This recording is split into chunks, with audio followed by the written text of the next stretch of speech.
ಇಂದು ಸಂಜೆಯೇ ಸಚಿವ ನಾಗೇಂದ್ರ ರಾಜೀನಾಮೆ. ಸಿಎಂ ಡಿಕೆಶಿ ಬಳಿ ರಾಜೀನಾಮೆಗೆ ನಾಗೇಂದ್ರ ಇಂಗಿತ. ಬಿಜೆಪಿ ಹೋರಾಟಕ್ಕೆ ಮಣದ್ರ ಸಚಿವ ನಾಗೇಂದ್ರ. ಸಿಎಂ ಡಿಕೆಶಿ ಭೇಟಿಯಾದ ಸಿದ್ಧಗಂಗಾ ಮಠದ ಸಿದ್ಧಲಿಂಗಸ್ವಾಮಿ. ಸದಾಶಿವನಗರ ನಿವಾಸದಲ್ಲಿ ಶ್ರೀಗಳ ಆಶೀರ್ವಾದ ಪಡೆದ ಸಿಎಂ. ಕೆಲ ಹೊತ್ತು ಸ್ವಾಮೀಜಿಗಳ ಜೊತೆ ಚರ್ಚೆ. ಸಚಿವ ಈಶ್ವರ್ ಖಂಡ್ರೆ ತವರು ಜಿಲ್ಲೆಯಲ್ಲೇ ನೀರಿಗಾಗಿ ಹಾಹಾಕಾರ.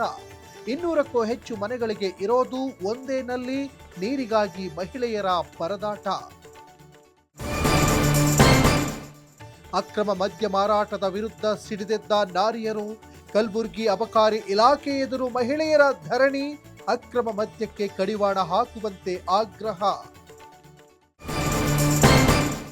ವಿಶ್ವದಾದ್ಯಂತ ಯಶ್ ಟಾಕ್ಸಿಕ್ ದಂಡಯಾತ್ರೆ ಶುರು. ಮೊದಲ ಬಾರಿಗೆ ದ್ವಿಪಾತ್ರದಲ್ಲಿ ಧೂಳೆಬ್ಬಿಸಿದ ರಾಕಿ ಬಾಯ್.